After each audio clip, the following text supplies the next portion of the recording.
Good morning.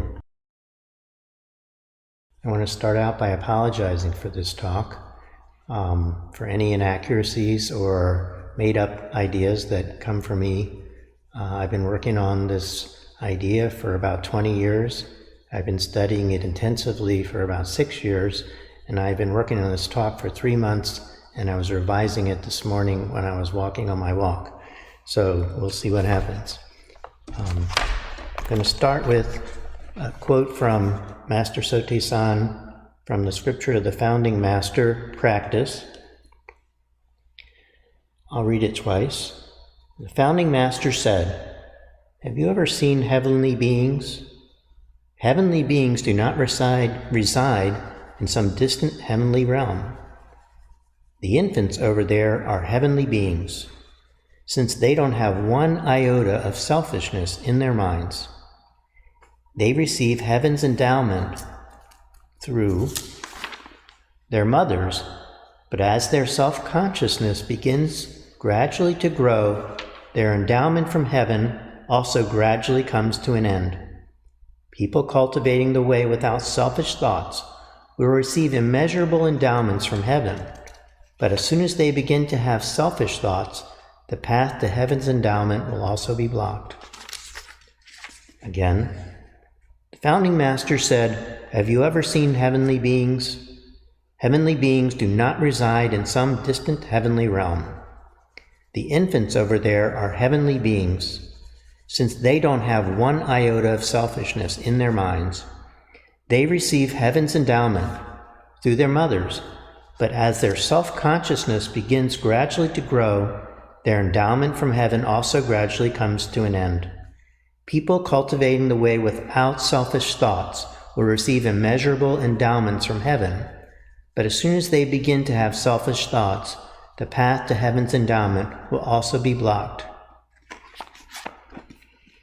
From my perspective as a Dharma practitioner, but as well as a psychoanalyst who studies developmental issues and studies about watching babies develop, this seems like a remarkable observation by Master Sotaesan, the realization that young infants don't have a sense of self. They don't have a concept of self. They just exist with a mind, with consciousness, but without self-consciousness. So the Buddha, starting with the Buddha, one of the things that it seems to me that was the Buddha's first original discovery was that when he was studying suffering for those 6 years, he followed all the teachings that were available at that time and developed deep states of samadhi and what are called jhanas and special states of existence, and yet he didn't find his answer there. And what did he use to find his answer? Mindfulness. The first invention of the Buddha was mindfulness.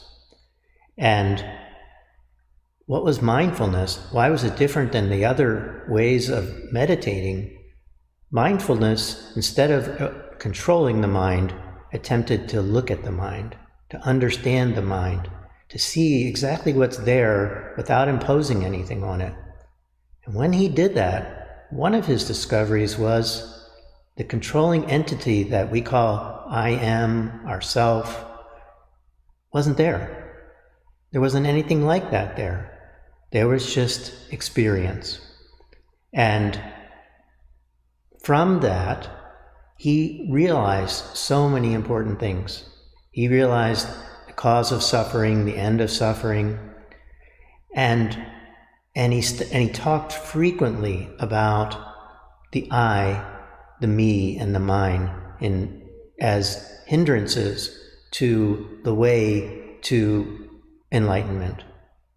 Over and over again in his teachings, he brought up the concept of I, the concept of myself, the concept of mine as something to be eliminated, to be gotten rid of, to realize the emptiness of that. Over and over again. He applied it to many different situations and again found that actually the cause, the deepest cause of suffering was this concept of I and me and mine. So where he got with that was that in practice, when the concept of I, the concept of myself, the concept of mine would come up, with mindfulness, we would realize number one, it didn't exist, but that we wanted to eliminate it. And the goal of Theravadan Buddhism was what was called cessation. Cessation of the hindrances, cessation of greed, hatred, and delusion. But delusion was the most important one, because delusion was the idea of a separate, continuous, unchanging I, or self, or soul. And that was kind of the belief before he came in Hinduism and Eastern religion. So this is not easy to accomplish, because we learn from the outside about this separate I or me and then mine from the early time of life. And we learn it from social interactions. Why do we have an I? Why do we have a me? Well, it's to help us to navigate in our social, cultural dimension of our lives. Without another person, there would be no I, no me. But we as human beings are embedded in a social, cultural environment where it's very important to develop an outside view of ourselves. And that's what we do almost from birth. Almost from birth, we become very concerned with how the other sees us. And how the other sees us is our conception of I. It's not based on our inner experience of ourselves. It's based on how we see ourselves through others' eyes. This is a very important development. It's very useful evolutionarily. It's very useful in getting along with our group, of being accepted from others. But unfortunately, it also leads to great suffering. It leads to craving. It leads to selfishness. It leads to the ideas of being and non-being. It leads to the ideas of birth and death. So the elimination of this I, me, and mine can, but I think with tremendous effort, lead to cessation of those ideas and then enlightenment. But the enlightenment that comes about through that, which, is an incredible enlightenment, the enlightenment of an arhat in traditional Buddhism, was developed further in Mahayana Buddhism. Mahayana Buddhism, the idea of concepts themselves was exploded. Yeah, that the realization that concepts are not real. They're just creations of our mind. They're just creations of communication. They're just creations of society. They're tools.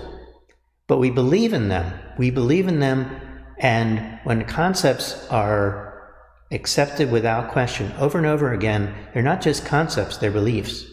So this idea of a self, that's a belief. And it's a belief we believe in as deeply as any religious belief, as anything. So Mahayana Buddhism looked at this, and it took a step further in terms of enlightenment, in terms of moving forward. We often hear about the bodhisattva, the vow to save all sentient beings, and wisdom and compassion as the central tenets of Mahayana Buddhism, and I certainly wouldn't question that. But the other thing that Mahayana Buddhism over time understood and developed was the idea that these concepts of samsara and nirvana are just concepts. And so the idea that the traditional Buddhists had of cessation leading to the end of samsara and making and delivering us to nirvana in Mahayana Buddhism was changed. It was changed to the idea that samsara and nirvana are the same thing, and our practice is not to get out of anything, but to transform it into a heavenly Buddha realm. And we can do that. We can do that through samadhi and mindfulness. But what we might understand as the Buddha probably did, is that when he was studying his mind, he realized that there were 2 points of view in studying his mind. There was the observer and the observed. And in Mahayana Buddhism, they realized that this is a false situation. There's no observer. There's just the mind. The mind doesn't observe itself. The mind just experiences. That's called non-dual experiencing. Now I think that we've had talks about non-dual awareness, and I think that there's some misunderstandings of the implication of that, so that there's some concepts that arise out of it. But non-dual awareness has nothing to do with concepts. It has to do with seeing our original nature from our original nature, not from outside it, not from a third-person perspective, but not even from a first-person perspective. Because in non-dual awareness, there's no other perspective. There's only the world. There's only experiencing. There's no self. There's no other. There's no needs for, the brain-body complex can take care of itself. It doesn't need an I. It doesn't need a leader. It doesn't need a Captain Michael to lead the way in the world. It'll do fine without any I concept. It'll take care of what it needs without the idea of competition, without the idea of controlling anything. It'll just work automatically. And when we can achieve true non-dual awareness, which, I can only imagine, we go to what Master Sotae-san often talked about of true self-nature. Our true self-nature is non-dual awareness. And non-dual awareness it doesn't say everything is one, but then at the same time there's no separation. So obviously I don't fully understand this. I'm struggling mightily to understand it. I'm working on it, and I don't know if I'll ever understand it. And I hope I haven't confused you too much in my trying to understand it.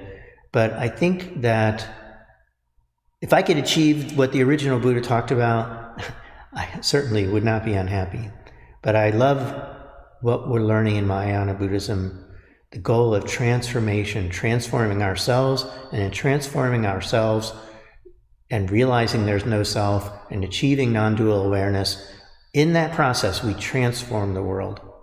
So thank you for listening to me, and I hope you go away with something from this talk, and I'm going to continue to work on it, and maybe next year I'll come back and do better. Thank you very much.